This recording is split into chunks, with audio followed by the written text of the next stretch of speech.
entre reporter la Coupe d'Afrique des Nations et la maintenir, beaucoup d'incertitudes dans l'organisation de la prochaine fête continentale, ce qui fait que je suis là et j'observe, je me dis, faut-il faire cette vidéo ou attendre la décision finale?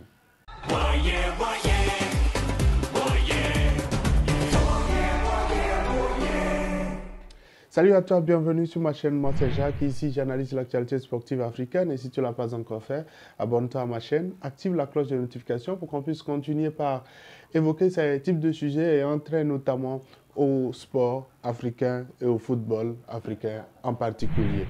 Depuis quelques semaines, c'est la question primordiale, est-ce que la Coupe d'Afrique des Nations aura lieu en janvier au Cameroun? Question importante autour de laquelle des supputations sont en train de se faire. Et j'avais prévu de faire le tour de toutes les équipes qui participent à cette Coupe d'Afrique des Nations pour voir les forces en présence et également les faiblesses en perspective.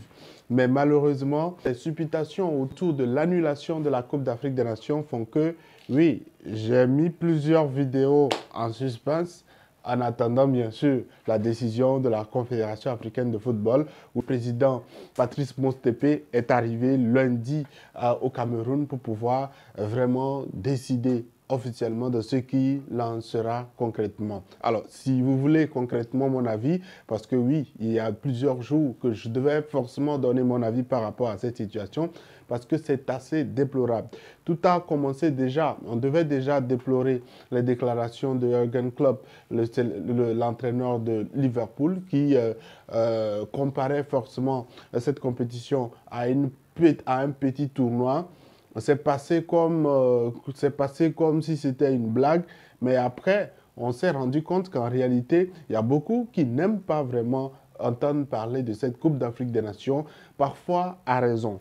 À raison parce que tu ne peux pas payer un joueur et pendant la compétition, il dit, bon, tiens, je vous laisse pendant un mois. Et puis je pars jouer pour mon pays et je reviens après. Et le pire, c'est que c'est dans une période assez cruciale où les clubs sont dans une vitesse de croisière et c'est assez difficile de pouvoir faire avec les absences de joueurs clés.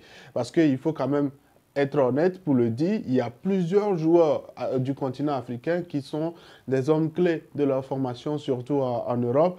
Et malheureusement, ces clubs-là vont devoir jouer avec tout ça. Et donc, ce qui fait que certains sont obligés même de mettre des pressions indirectes sur leurs joueurs. Tu pars pour la CAN en janvier, mais tu perds ta place. Alors, comment pouvoir jauger, comment pouvoir juger et gérer cette situation?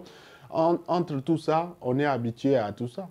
On est habitué à ce scénario parce que ce n'est pas la première fois que la Coupe d'Afrique des Nations est jouée au cours du mois de janvier. Mais le souci aujourd'hui, c'est que c'est une question de fermeté ou de crédibilité.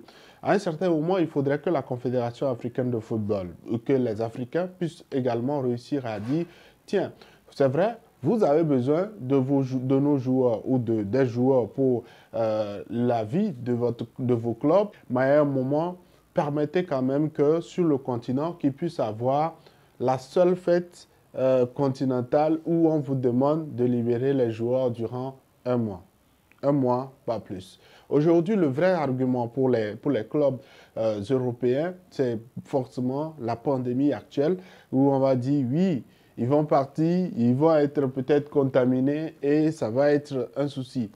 Et heureusement, les organisateurs de la Confédération, de la Coupe d'Afrique des Nations ont sorti un protocole qui, pour moi, reste rassurant par rapport à la gestion déjà du public, à la gestion des effectifs et tout cela pour permettre vraiment de pouvoir quadriller et éviter au maximum la contamination de la COVID-19. Mais quoi qu'il en soit, aujourd'hui, j'espère vraiment que le président de la Confédération africaine de football et tout son entourage, sans oublier également le nouvel interlocuteur de la CAF, notamment Samuel Eto'o, qui est président de la Fédération camerounaise de football, vont vraiment voir la situation en face et éviter une annulation ou un report.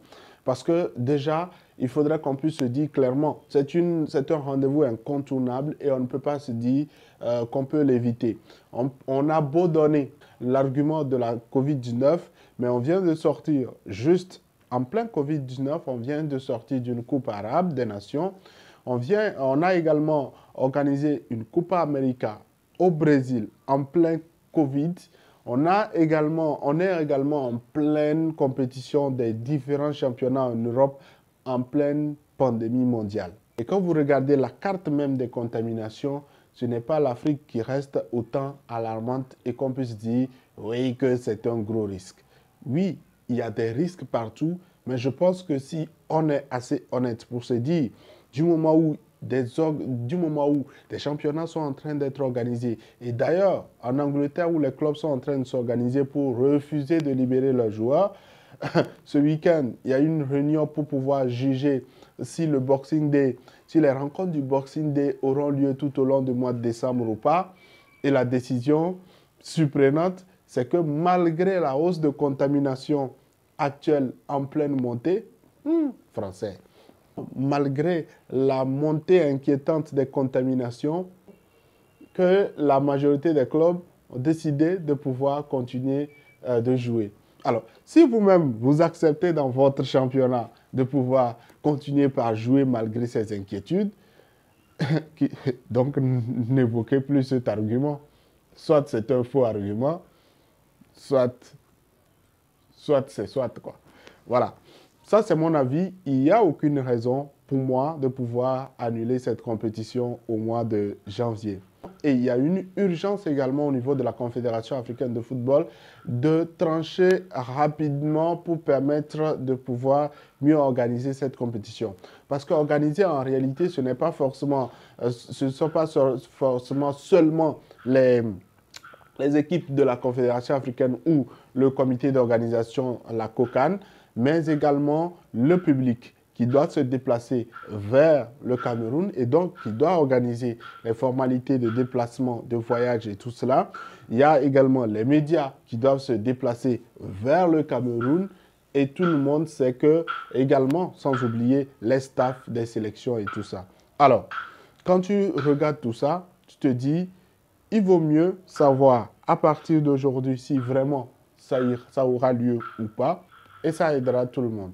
Quel est ton avis par rapport à ce sujet? Est-ce que selon toi, la Coupe d'Afrique des Nations doit être maintenue en janvier ou pas? Est-ce que comme moi, tu estimes que le continent africain est victime d'un vrai complot par rapport à sa compétition continentale? Mais quoi qu'il en soit, n'oubliez pas également que on doit à tout prix écouter également les avis des clubs. Ce sont les premiers employés. On ne doit pas fermer également les oreilles pour ça. C'est comme ça aussi. À la prochaine.